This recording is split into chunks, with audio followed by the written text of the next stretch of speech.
Hello, everybody, and welcome to the RV Lifestyle and Repair Club, our live event for March 23rd. I'm Dave Solberg, your managing editor, and we already have quite a few questions, a couple of questions that came in from earlier this month, I guess the 5th and 20th, but I see we have right now almost 20 people on, so I'd like to say hi to all the Dave, Tom, the Henrys that are out there, Eric's, Dwayne's. So Christy Carter on the 5th asked the question, what is the best type of battery to buy for a 2015 34.9 foot Keystone, Summerland, Springdale 3030 trailer, which is a very long description for a trailer. The best battery really depends on how you're going to be using that trailer. If you're going to be boondocking, how long you're going out, what kind of things you want to run with it. So you really have to evaluate, the type of RVing that you're going to do. If you're going to be plugged in all the time, that's a pretty big trailer. So, you're going to have probably an inverter in that. I would say it originally came with 2 lead acid batteries, probably 12 volt or either 4 6 volts, 2 hooked in series, and those in parallel. If you're going to be plugged in all the time or most of the time, and you're only going to boondock or dry camp, meaning without electricity to charge your batteries up and run your 12 volt stuff inside, then I wouldn't spend an awful lot of money. I would get 2 lead acid batteries. They're called flooded lead acid FLAs, and the Trojan's kind of one of the better ones out there. You might want to go with an AGM battery only because it doesn't sulfate quite as bad. Brand wise, I like to stay with the RV batteries that are in the RV industry. Didn't just jump in here in the last few years when the market skyrocketed. I don't go to the big box stores or those membership stores because those batteries are not very good batteries. Winnebago's using Napa batteries. I see that O'Reilly Auto Parts is using a diehard brand battery. Deca is a pretty good one out there. I like the Go Power, gpelectric.com batteries. They stand behind them. They're good batteries. And so the other thing then you have to look at is you have to kind of calculate if you're going to do some dry camping, then you could get by with an AGM battery or a flooded lead acid battery. But keep in mind, you can only go down 50%. So you have to decide what is the amp hour that you're going to use. What's your refrigerator? If it's a residential refrigerator or a 12 volt, with a 2015, I would say you probably have an absorption, meaning gas or electric. So if you're going to boondock, you're going to use it on gas. It'll use a little bit of 12 volt power to open and spark and do some things. If you're going to be camping in the wintertime where you need to use the furnace, that takes a lot of battery power. So, the AGM battery is still a flooded technology battery. It just doesn't sulfate as fast. You still can only use 50%. So let's say I get a Group 27 battery, which yours probably came standard with. That's going to be about 100 amp hours. So that gives me 50. If I have 2 of them, then I have about 100 amp hours total. Probably not going to get more than overnight with something like that. And if I have a residential refrigerator, you're going through an inverter, it's going to go less. I'll be dead the next morning and not have any battery power. If you're going to be doing a lot more boondocking, then I would definitely look at the lithium, which we have a sample of one right here. And this is, I'm not that strong, so this is just a shell of one here, but they are about 5 times lighter. They will go 100% down. So 100 amp hour, like you see here, is going to give you 100 amp hours. They don't sulfate as bad. They'll go I think these are rated at 4,000 cycles, where your lead acid batteries are about 300 to 400. There's just if you're going to be doing any type of boondocking and you want to go an extended period of time, you definitely want to look at lithium. So look at how you are going to be using your RV. A real good chart is if you go on to gpelectric.com and go to their resources and look at the calculators. They have typical setups that say, if I'm a travel trailer and I want to go out 2 or 3 days, And I either need 400 amp hour AGM batteries, or I can be buy with 200 amp hour lithium batteries. And then it also has solar calculators with that as well. So, there's really no definitive answer. You just have to decide how much you're going to boondock and what appliances are going to be draining off of your 12-volt batteries. So Lori says, I have a 2015 Thor Axis. My RV repair person proposed that I have all my seals on the outside of the rig body resealed, such as where the molding attaches to the body, around the windows, trim doors, etc. I can see that some of the seals are cracked. He said it would be $700 to scrape away old seals and do new seals. I had the roof done last year. Do you believe this is a necessary task? Well, first of all, I don't think it's just a generic, all your seals need to be replaced, especially around windows and doors and stuff like that. It's a good thing you got the roof done. You need to periodically check those seals to make sure they're not leaking. And if you've got seals around the windows that are cracking, most of those seals are butyl tape, which is kind of a putty tape. So you typically can just kind of razor blade some of that out. I have seen where people will reseal with silicone around there. It's a butyl tape. It's really important to make sure that is in good order. But on the other hand, when I look at 4-foot Thor Axis, normally you don't need to reseal around where the body trim is at. In some of those places, but $700 is really inexpensive in my opinion. So I would ask exactly where the pieces you're doing, but I would say it's probably best to go get a second opinion somewhere. I doubt that every single one of your seals needs to be removed and replaced. And it looks like what he's going to do is just kind of go in and do a topical, meaning he's going to just scrape some of the seals and do a quick recaulk of things like that. So, I would find out $700 at a dealership is only about 3 or 4 hours. And that would not be a complete reseal, in my opinion. So Thomas says, big thank you. A while back, I had an issue with an entry step that had a mind of its own, going in and out whenever it pleased. Paid the dealer to find the problem, but they didn't.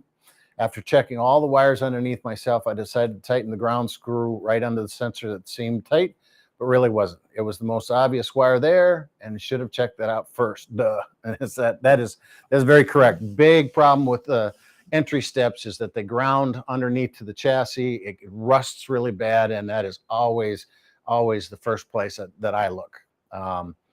And probably have a quickie step that was in it, and quickie does have a test wire that you can put in. You disconnect from the motor, put this test wire in, try a variety of different things, and it will tell you which wire and which function you're having problems with. So Gary says, I have a 2007 Jayco 29-foot. The combo fridge died. That's an absorption fridge. It seems very expensive to replace, over $3,000 all in. Do you have any suggestions, and where can I find instructions to remove it? I'm concerned about propane lines and the roof vent.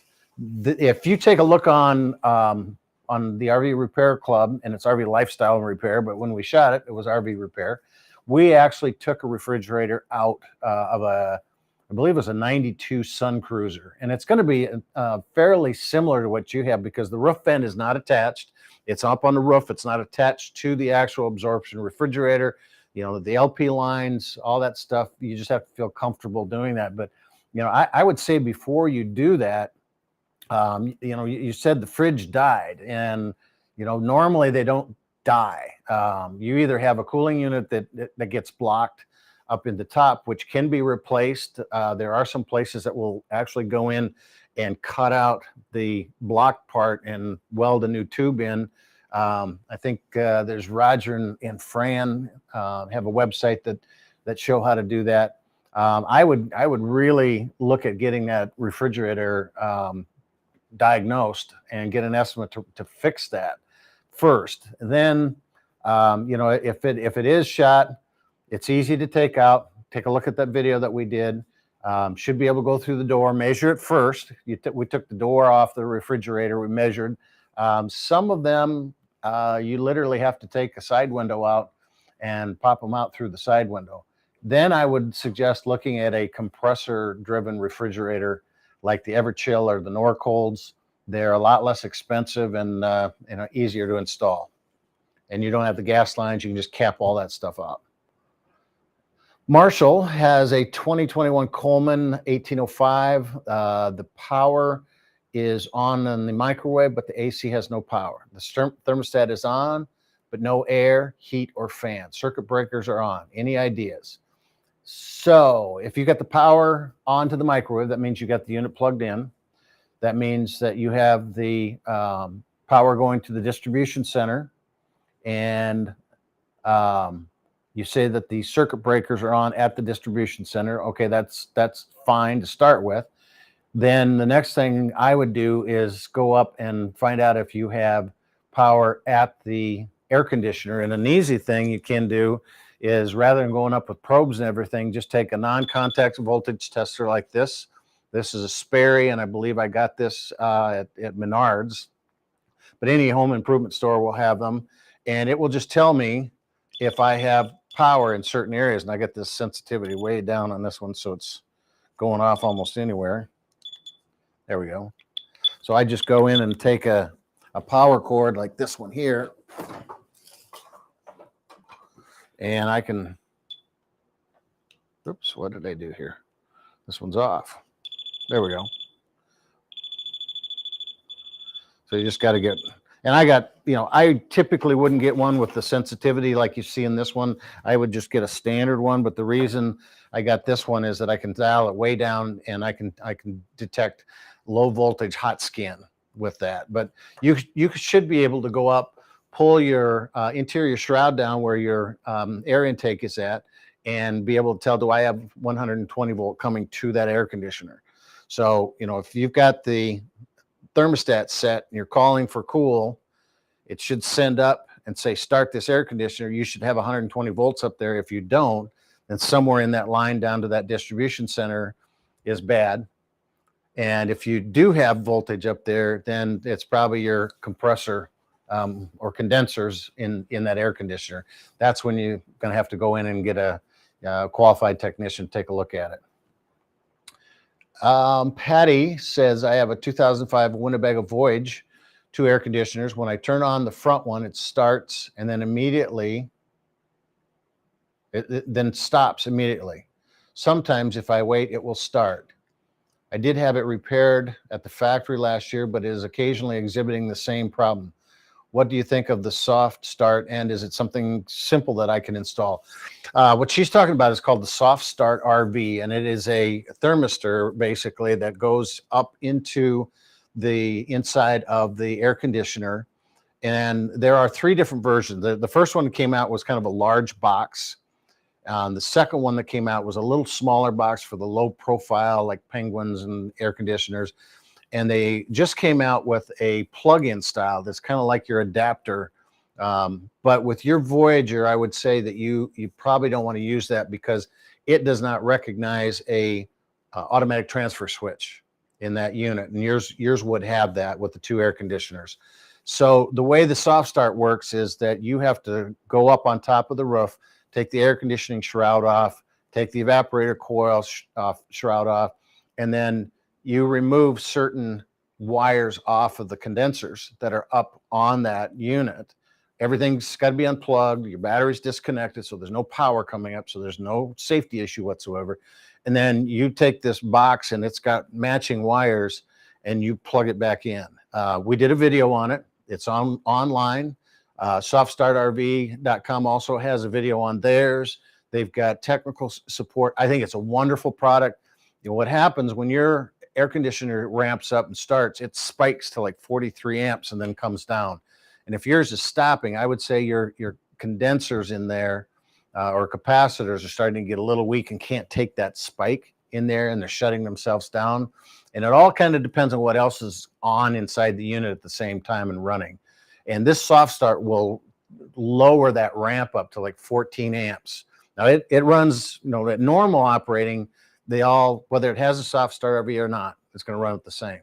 But you have to decide if you want to get up, because your question was, is this something that I could install? So, you got to get up on top of the roof and take all that stuff off and, run the wirings. Now, what I would recommend, if you don't feel comfortable doing that, I would find a local electrician that you're going to pay a lot less money for on an hourly basis, and just get them familiar. Here's the chart. Here's what needs to come off. This is what needs to go on, because this is a product that is also installed in home air conditionings. And so I think you get put on pretty inexpensive. I do think it's a really good idea, especially with the problem you're having, versus putting on a new air conditioner or having somebody go up and try to replace those capacitors that are in there. Charles says, I have a 1996 Pace Aero. The furnace tries to light but goes out. I covered the exhaust vent and it lights and it stays lit. I covered the vent with aluminum foil and put a 1/2-inch hole in it, and it runs fine. That is not a good idea. Yeah, not good though, he says. No smell inside. What could cause this and how to fix it? So if you are putting your hand over the exhaust vent, it's backing up that flow inside there. And I would say that you're probably got a weak burner assembly on the inside of the unit. And it's the only thing you can really do is take that unit out, put it on the bench, and clean all the lines out, make sure everything in there is, the soot and all that stuff is out of it, that your burner assembly is not rusty and got a bunch of flakes and soot and stuff inside it, because that fires in there and it runs through that burner. So you pulls fresh air in, runs the exhaust air out of there. So you got something in that area in there that is causing it to back up. So it's not an easy fix just to look at and say, well, this is what it's doing. Karen has a 1997 Winnie Mini, and it's actually a Mini Winnie RV. Unless you change the decals around, then you got a Winnie Mini. We can't seem to get the generator started unless we start the RV and let it run. Any clue where to start at looking for issues? So you start the RV, you let the RV run, and then the generator will start. That one, with the 97, first thing I would look at is the actual carburetor itself, in that they get varnished. But normally if you start the RV up, that won't do it. So, I guess you can't get the generator started. So is it turning over? That's the very first thing I look at. When you go to hit that button, if it's not turning over, then that tells me that the battery is low and it doesn't have enough juice to crank that generator over. If you start the RV up and then you try to start it, well, the alternator from your engine battery or your engine is also providing a charge to your house batteries, and then in turn will start your generator. So if that's the case, then you've got weak batteries, house batteries. If it does crank over but it doesn't start, then that's a whole different situation. And I wouldn't think starting the RV has anything to do with that starting, because it's either spark or fuel at the generator itself, nothing to do with the engine. So I think maybe that's the problem. It's not turning over. Jerry says, my clear coat has come off one side of my trailer. Is this something that I can fix myself? And so what he's got is I would say the side of the trailer that the clear coat is coming off is exposed to the heat of the sun during the day, because what you've got is fiberglass outer skin, which is like this here. And then depending on the manufacturer, you'll notice this top piece here is not quite as shiny as this bottom or this middle piece here. And so this has a thicker gel coat. So the way this is manufactured is you've got a clear outer skin they call a liquid they call a gel coat. So that's put down in the mold first, and then you put the fibers. Well, this one has a very light one. The reason that they do this is they want the automotive shine to come out of it.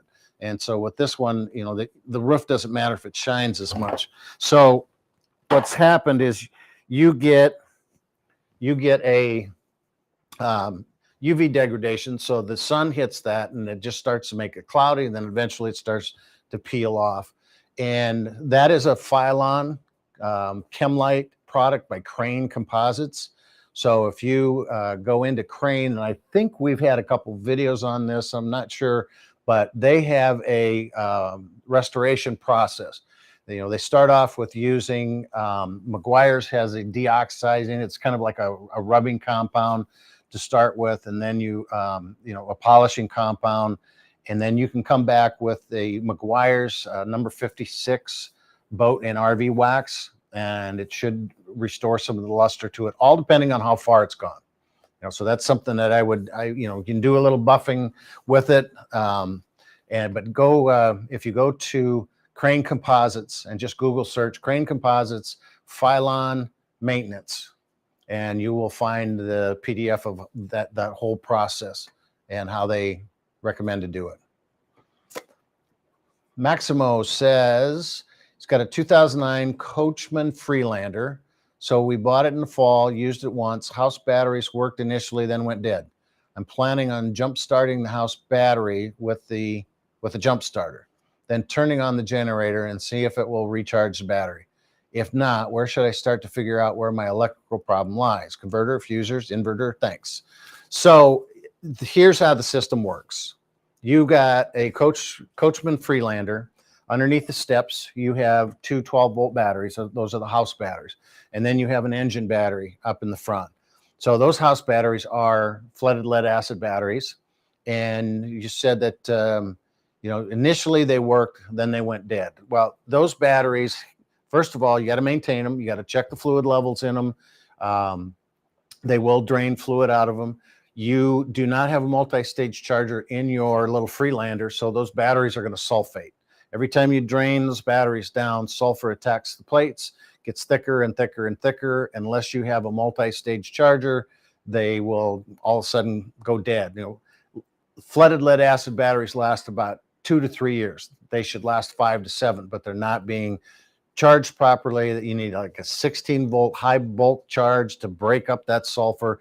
That'll also gas and means you need more water in them. And so your charger, which is like this WIFCO, and probably is the same thing.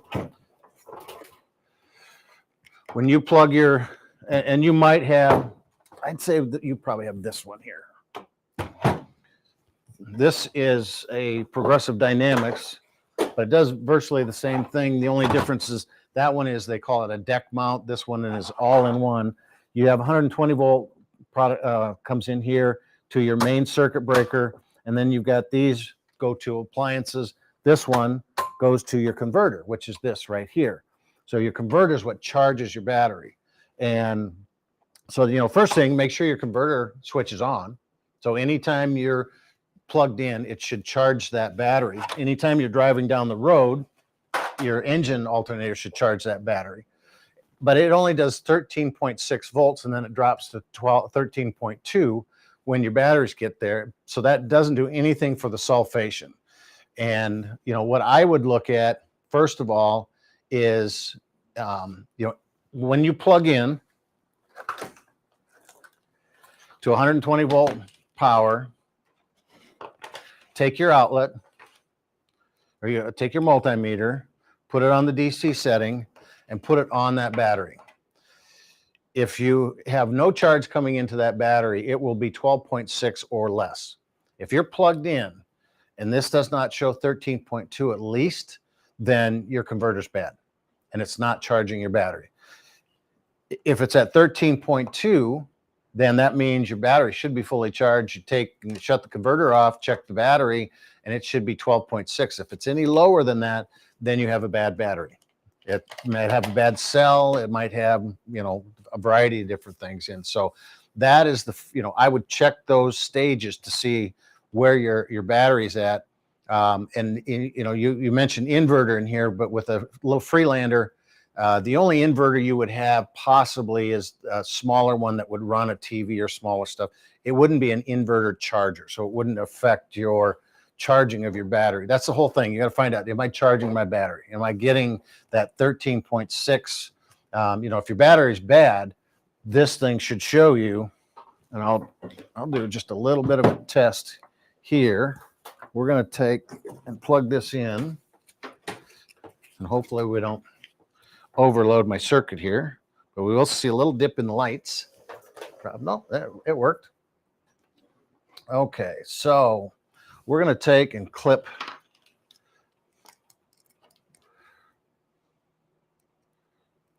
we'll just see if I can get this to stand up and not shock myself. Put that right there. And since I can't see it, Angie's going to have to tell me. What do we see? 13.84. 13.84. So this WIFCO will see it's sensing there's not a good battery. There's no battery in this. And so I'm going to shut this off. So what that did is it felt, since there is no battery, it's saying, hey, I don't have a good battery here. I'm going to do a full 13.8 because this battery needs to be charged back up. You know, if I had a battery in here that was charged at 13.6, this thing would drop down to 13.2. That's a maintenance or a float charge. So that's how you can tell your batteries. You know, if you want, you can get a hydrometer and do individual cells, and that'll tell you if you have one bad cell or not. But that's a pretty quick test to tell you what shape your batteries are in. 2004, Tiffin, Phaeton, we have some carpeted wood steps given to us. We need to keep the steps not to go out. What can I do to keep the stairs retracted, I think you mean. We have some carpeted wood steps given to us. Oh, okay. All right. So you want to be stationary. You got the carpeted wood steps that are portable steps. And so you don't want the electric step to come out. So you should be able to go in and hit the step switch and keep that from going out. If it won't do that, there are some models that automatically come out, you know, when you open the door, no matter what you do, and the wiring's goofy on them, then I would just go in and pull the fuse.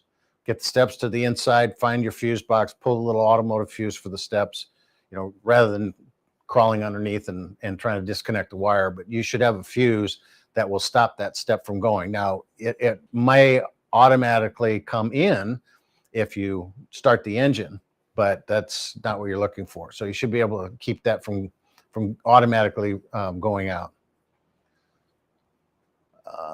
And so Katie said, thanks for joining us. And I think we have a download today. Grab your download for the 50 best state parks. You'll see it up towards the top. Start planning your summer, and it's getting pretty close to doing that, except the other day was the first day of spring, and this morning we woke up to 2 inches of snow again. It's like, enough already. Eric has a 2013 Jayco Greyhawk 32-foot DS. What do people do with aged out tires that have less than 1,000 miles on them? Is there an outlet where somebody might make use of these without having to pay disposal fees, or what looks like perfectly good tires? Well, and I guess I got a question on aged out tires, because you've got a 2013 Greyhawk. And so the old rule of thumb was that if you had tires over 7 years old, no matter what condition they were in, they were no good. Get rid of them, get new tires put on. About probably 10 years ago, the tire manufacturers started changing their description of that, saying 10 years from the point of that tire manufacturer, which was stamped on the side. So what I'm assuming is that you have 2013 tires and they show they're probably 2012, maybe even a year older than that. And the old rule was you need to get rid of them, no matter what they look like. Tire manufacturers are no longer putting a year date on those tires. They are saying you need to look at the tread, you need to look at the sidewall, the composition of the tires is such. Now, you know, I've talked to Roger Marble, who was a tire engineer for one of the major tire manufacturers. Trey Seelman is a tire expert from the RV Safety and Education Foundation. both of them kind of say, well, you know, if it's after 10 years and it's starting to look like there's a little bit of wearing and cracking, I would get some new ones. So yours has got 1,000 miles on them. If they were covered, you know, that's something I would take a look at. I know a bunch of people that would take those tires and put them on their RVs. If you're not going across country, if you're not taking long trips anywhere, you know, that might be something that, you know, you have to decide for yourself what you would do. What you might want to do is find a local tire manufacturer or tire dealership and just say, I don't feel comfortable with these tires, but I think they're still good. You've got tons of people going to stock car races that are pulling tires that would love to put these things on them. So I think you could find, you know, a bunch of people, especially with a Greyhawk. You're probably running 19-inch tires on that. Maybe on a 32, you might be 22s, but I think you're probably somewhere in 19-inch tire range, and that's pretty common tire. So I think you can find somebody that would take that. Dwayne Oliver says, I'm in the process of de-winterizing my 2021. Not if you were here, you weren't, Coachman Murata, because we're still cold. In the videos I've seen, there is a piece, I forgot the name of it, but it's a small pipe like I see being used. When I winterized, there were no small pipes, which I removed. Now they are saying rinse off the pipe and insert it back in. My question is, do I need to purchase this item or can I go without it? And I believe you're probably talking about, and I'm gonna get up here for just a second. An anode rod.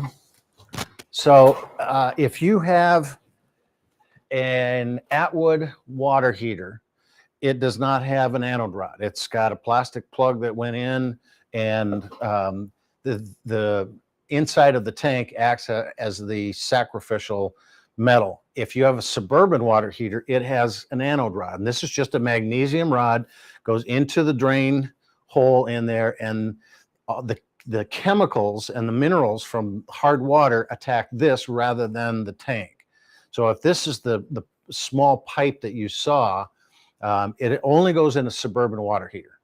And you know, if you had one of those, I would assume, since you saw it in the video, but you might not have seen it in yours, I have an Atwood up here that only uses the plastic plug. So I think that might be the pipe that you're talking about. Otherwise, I don't know of any other pipe that would go into anything and need to be replaced. Curtis has a 2006 Raptor model 3612. The main AC is Coleman Mach 8 probably. When it's hot outside, it will trip the breakers in the unit.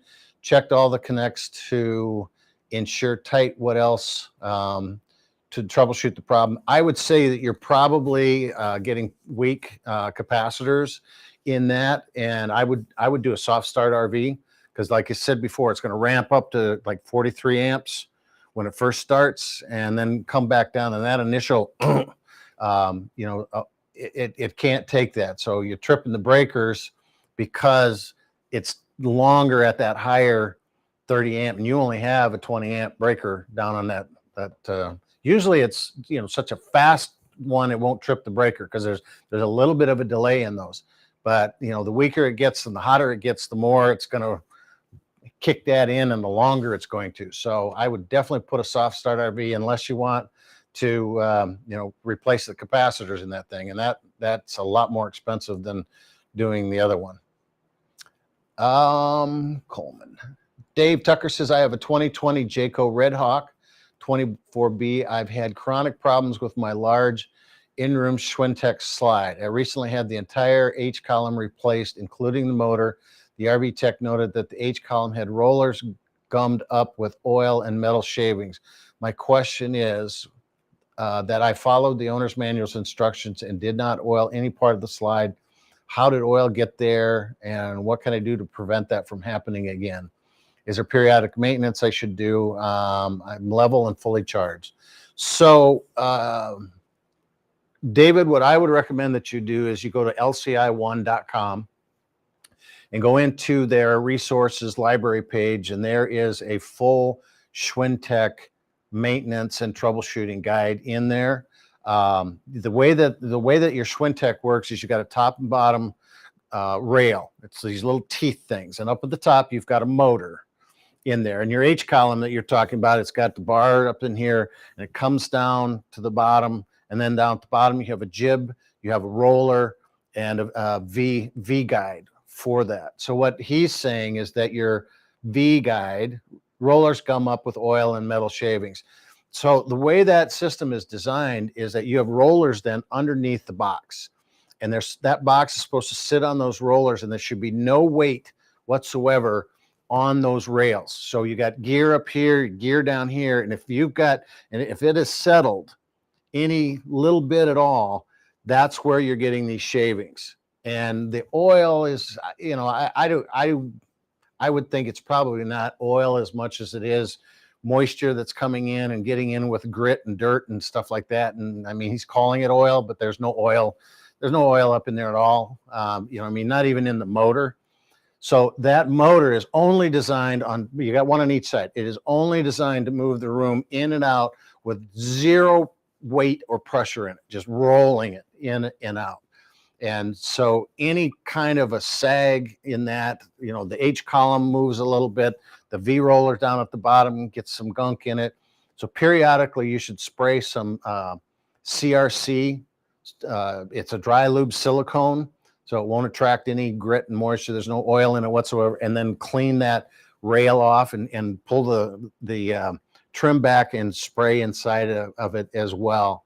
And like I say, you go into LCI1, there's a ton of information on that Schwintek, and go through their tutorial. They have an owner's tutorial that will show you that. And that is one of the videos that we are hoping to do here shortly. We have a unit here that has a Schwintek, and it's been a huge problem out in the industry because people don't understand how to, leveling and fully charged is great. That doesn't happen a lot. But the other thing you got to make sure you do is when you're bringing the unit in or out, you leave that button on all the way till it hits the wall and the motor stops. And too often people let it hit the wall and they think, okay, I'm done. I don't want to, overload that motor either in or out. But then the motor gets out of sync. And, if you got a heavy sofa on one side and not much weight on this side, this motor is going to work harder than this one, and it's going to get out of sync. So leaving that button on until that motor stops syncs that other motor up. And so that doesn't happen much. So try those things. And like I say, go lci1.com, and you'll see that how that's set up and what you can clean yourself. And so Dwayne does say he is talking about the water heater. So again, anode rod, if you have a Suburban. Where are we at for time? Okay. So Lauren has a 2022 Heartland Trail Runner 261i. Oh no, 26. 261. I had to lower and raise the electric jacks several times. This drained the trailer battery and caused my tow vehicle wiring to catch on fire. How do I prevent this from happening? So I would say with that, you probably want to take a look at getting a DC to DC converter that goes in between your tow vehicle and your trailer on the back side of it. There are several of them out there. I know XPN 360 has several that they've used. I've got one sitting over here as an example of it, but that will keep some of that. Usually it's very difficult to tell what happened in that because just using your electric jacks, that only is using your 12-volt battery, which is 12.6 volts. And drain the trailer battery, but draining your trailer battery should not cause your tow vehicle wiring to catch on fire. So that is, to me, that is something that's a little unusual. And I would say you probably need to get it in and there's so many variables. What wiring burned up? Was it, you say your tow vehicle wiring, was it the 7-pin pigtail? Was it the wires going to that 7-pin? Was it wires up in the fuse box on the inside? So there's several variables in that. And for wiring to burn up, it overheats, to get high amp. And I don't know how it could get high amp from a 12-volt battery source in the trailer, especially if the battery went dead. The only thing I could think of is that somehow you got a converter and you were plugged in somewhere and it back feeds into. So again, that's where a DC to DC converter would probably help. But that's a gremlin there. That's a tough one. I'm having trouble getting my generator started in my 2015 Thor Axis. I think we did this, didn't we? Vernon, maybe not. Okay. It turns over but will not start. Any advice? Anything a non-handy person could do short of taking it and having it looked at? So there's a couple things that could possibly be causing it. First of all, I'd make sure it's got the proper oil, change the oil filter, change the air filter, any of that stuff that gums up, causes any resistance, in the flow and the air and those things. Take a look at, with the 2015, you may have a winter summer switch that changes the mixture of the air to gas coming into it. You also might have a high altitude switch that's coming into it. My guess is that it is probably varnished.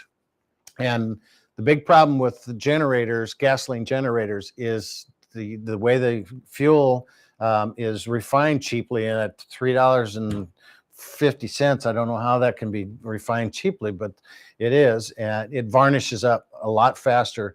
And you need to start that generator once a month, run it under load for 30 minutes to clean up that carburetor and get that varnish out of it.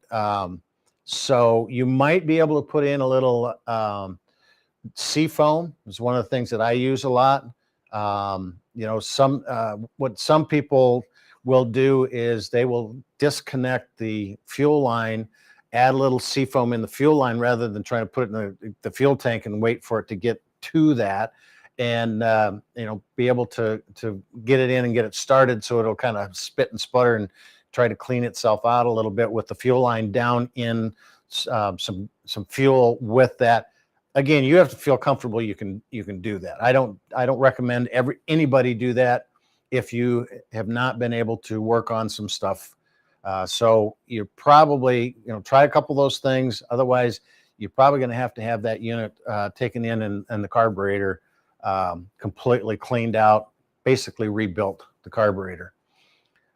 Here's the link to the 50 states version. Katie put that up for us. Thank you very much, Katie. So Roy, and she put a smiley face. Thank you. Katie always has a smiley face. So does Angie. I don't always. Roy says, I have a screw hole that has stripped out the inside of my door that holds screen door latch. What do you recommend for repair? So you didn't say what type it was, but I'm assuming that it's stripped out on the inside of my door. There are a couple things that you can do. One of them is just to get a larger screw, go in with that. Now, there are some products that you can get. I don't know if they're at the home improvement stores. I know Ace Hardware carries some of them, but basically what it is, you drill the hole out a little bit bigger, and then you put in this rivet that you kind of squeeze a little bit, and it gives you a new threaded hole, and then you can put a new screw in it. So it all depends on how mangled up that hole is in the frame of your door frame where your screen will go into, and if you need to do that. Now, what I have done in a couple instances too is it was so mangled up in there that even that insert wouldn't work. So I just went in and I put a new piece of metal that was a lot longer than where that screw was at, and thin, so it fit inside the channel of my door frame that went around. And then I drilled 2 holes and attached that plate as a new backer, and then was able to put the screw into that plate. All depends on how much room you got, where your screen door hinge is going to hit to. But those are a couple recommendations. Dwayne Oliver says, yes, it has a plastic cap. So Dwayne has a Suburban water heater, does not have an anode rod. You don't have to worry about that. Just make sure you put a little Teflon tape on that plastic and put that back in. One of the things you probably want to do is to, when you're de-winterizing, is to get a water heater flush rod. And all that is, I'm going to get one right here. And Angie told me not to get up, but I'm gonna. I'm gonna. So this is a water tank flush wand, and you just hook it up to a garden hose. It's got an on-off here. And what you do with this is when you drained your water tank, you still had about 1.5 inches to 2 inches of water and sediment at the bottom. You had calcium, rust, lime, all that stuff settles to the bottom, and it does not drain out when you drain that water heater. So you get one of these, put it in, and just let it run like crazy, and you'll see all this stuff coming out if you have not done that before. So it's a good thing to do in the springtime when you're de-winterizing. So we have Roy Haynes. This is Roy Haynes again. I also would like to know what to check for my auto vent not working. It can I can open it manually, and when I turn it on, it shuts and does not come on. It's the type that closes when it senses rain. Okay, auto roof vent. So Roy's got probably a fantastic roof vent. He can close it manually, and when he turns it on, it shuts and does not come on. It's the type that closes when it senses rain. So I would say that, that's a tough one just by not being able to get in there. I would get in and you checked all the connections. I think you said, know what to check for amount of vent. I can't open it. Does not come on. It's type that closes. So I guess the very first thing I would do is I would get up there and check every connection, make sure that they're not corroded, make sure they're not loose.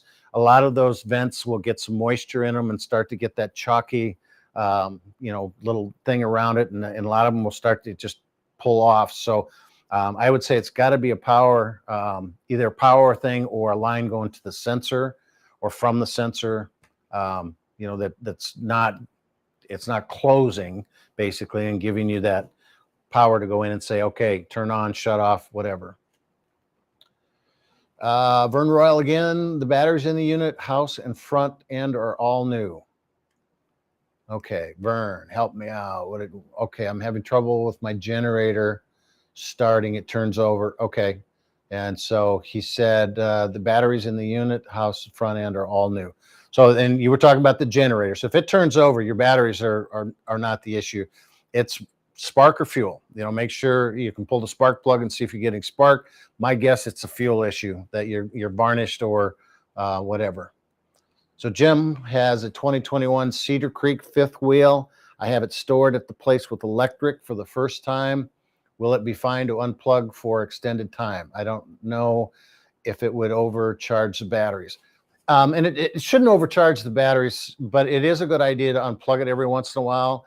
If you leave it plugged in all the time, that charger is going to get a 13.2 charge, and those batteries are just going to stay topped off all the time. And they need to be cycled down occasionally. So you have a 20 Cedar Creek fifth wheel. So I guess one of the things that I would look at is, do you have either you've got a WIFCO charger like this that will do 13.6 and then drop down to 13.2, or you have a larger inverter that will do a multi-stage charge. And so both of those are designed to read the condition of the battery and not overcharge those batteries. So you should be okay.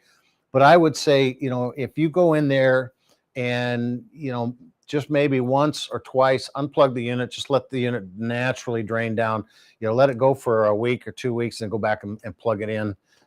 You'll condition that battery a lot better.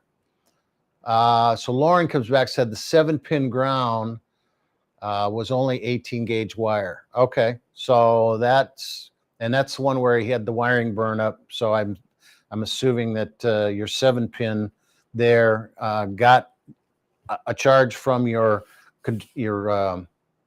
trailer.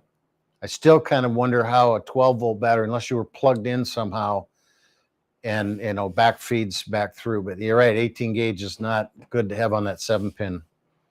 Fred has a 2022 Jayco, 19 foot, looks like 19.5 RB. Can I install a ladder on the back of my trailer so I can get to the roof appliances when I need to? There, maybe. How's that sound? That is something that, you know, there's not a lot of structure in that back wall. And so if you put a ladder on the back, I would try to find a ladder that goes up over the top and connects to the very top of your roof structure rather than off the back side of the ladder, because I doubt you're going to find any structure in that back wall to put that ladder to. And some of those I see will even come down and then they will either attach to the bumper on the back end, or wherever you have a floor that comes into that back wall, you will have a metal, they call it perimeter framework on that. So you could do that. You know, the other option would be to get one of those telescoping ladders. I used one last summer getting up on top of a Meridian, which is a pretty big Class A diesel pusher, and I was very impressed at how sturdy that was, folded down in a compartment pretty easy. But I would say if you can get up over the top, because that is not going to pull off the back wall of that ladder. And you know, one of the things you might even want to do, if you can, you get up on the top where the ladder connects to the roof. You might not have much structure up there either. If you run the holes through the roof and then put a plate on the inside, if you have cabinets on that back side, that would be the best to do. We've done that in the past with units that we had awnings that had no structure to put in. So we drill a hole through, sandwich a plate on the back side, so we had a good anchor for that. So you could do that on the top. You might even be able to do it on the bottom if you wanted. John have a loose red light gauge wire that pulled loose from my solar connection box. How do I know where to hook it up again? And that one's a little too generic. You know, you're going to have to need to know, is it ZAMP? Is it Victron? Is it Go Power? Is it, you know, there's so many different solar companies out there now that they're using it. You didn't tell me what brand of RV it is. So you should be able to get a wiring diagram and find out what that is supposed to go to. So without being able to dig into a little more, that one I can't answer. Like Fred above, I have a Coachman Northern Spirit, and the back wall, I believe, is only 1 inch thick and has no ladder either. I was told that I cannot put a ladder on it permanently. Other options than leaning a ladder against it. Okay, and that's kind of what we just talked about. So hopefully, let me pull this back up here. You know, the telescoping ladder, you know, I like those. What the guy that had that I put on, he also had a little swim noodle that he put across the front of the top of it, and that leaned up against that ridge there. We could also put it on the side if we wanted to. I do think, you know, I have seen some people that have used that up over the top one that goes down to the bumper. So that is an option. Again, yeah, if you get a 1 inch thick back wall, you're not gonna, and I would rephrase that. I would call it a 1 inch thin back wall rather than a thick back wall. So they don't make those to put up on the top. Okay, so we're out of questions.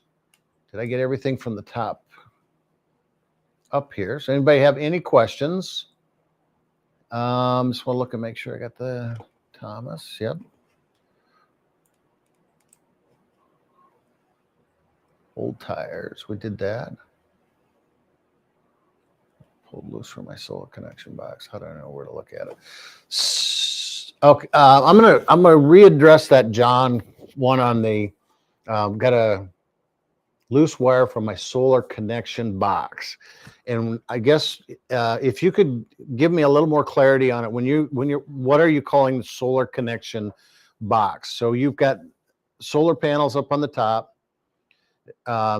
they either go to a solar connector that would be, and I'm going to grab this here.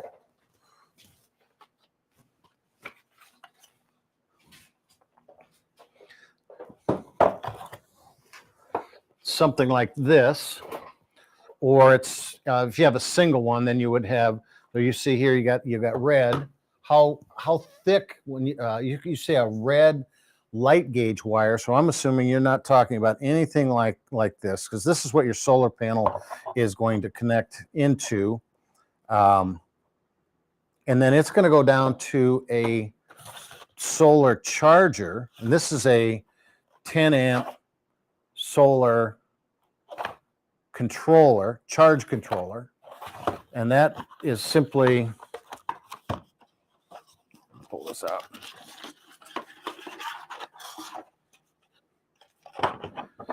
So you're going to have incoming and outgoing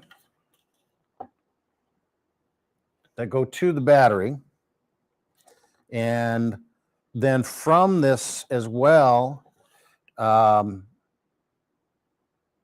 sometimes you have a, let me see if I got the wiring diagram for this. I don't.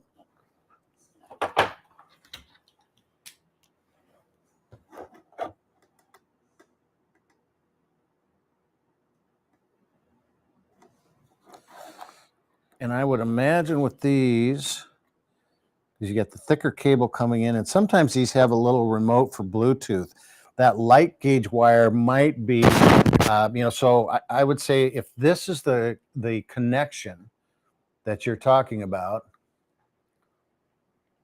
solar connection box, then I would take this off the wall and take a look at the connections on the back side of it.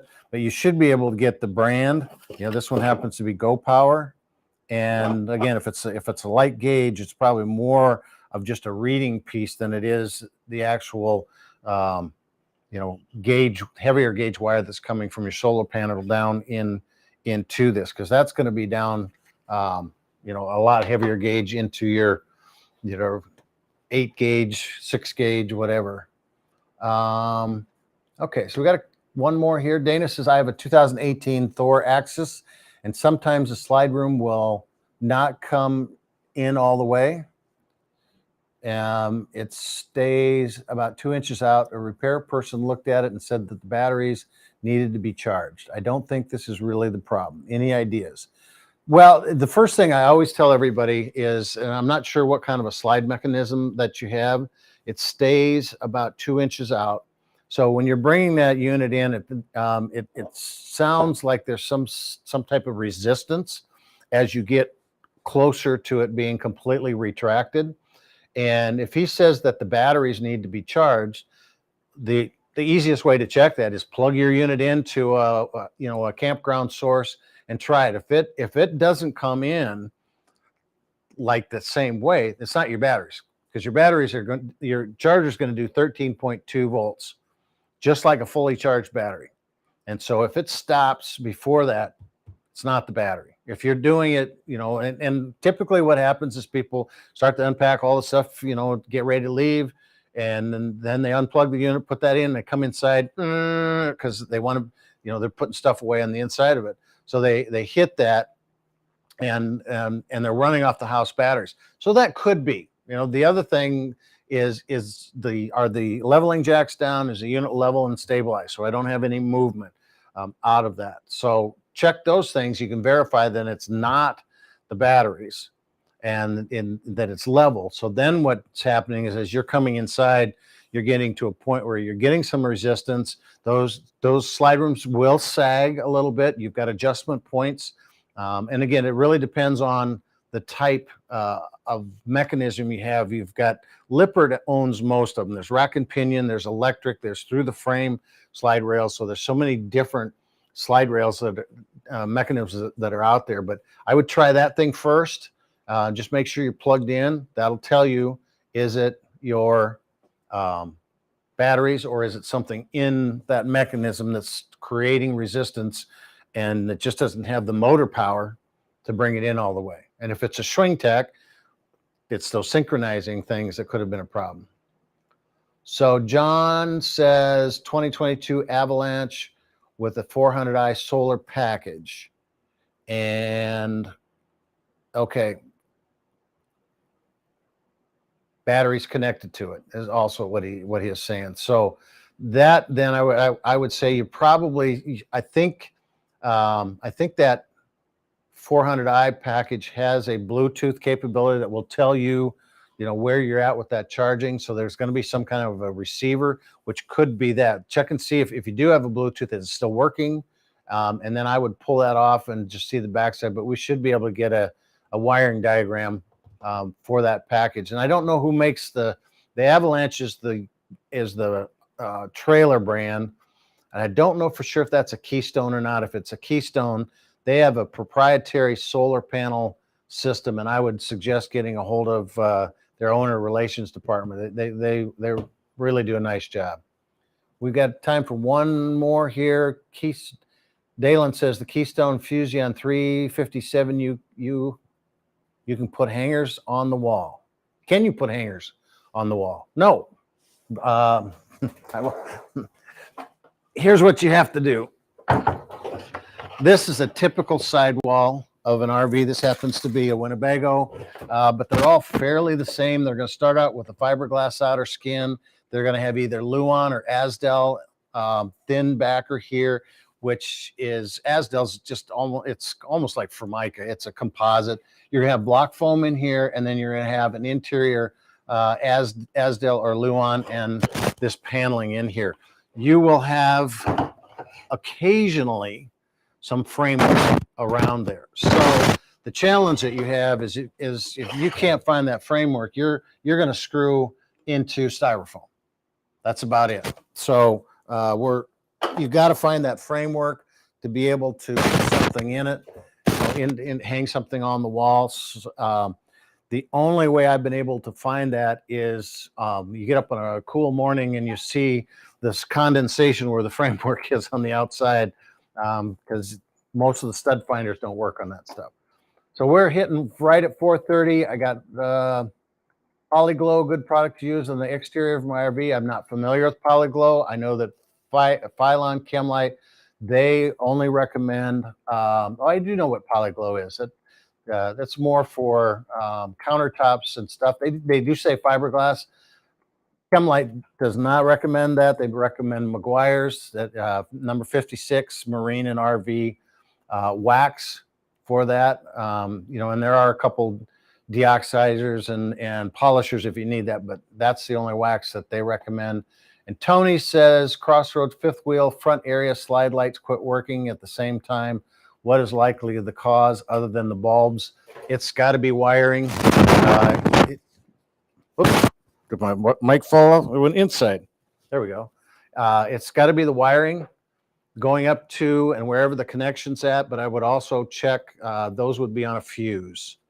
So a little automotive fuse somewhere in your RV, and check the connections. But if they all went off, front area side lights quit working. So if several of them went off, somewhere you've got more than likely it's a ground somewhere. So with that, we're at our hour, and I know Katie's got another live going coming up here. I appreciate everybody coming out, and we will see you next month. Hopefully spring gets here pretty quick and we can all bring our units out and go camping. So thanks for joining us. See you next month.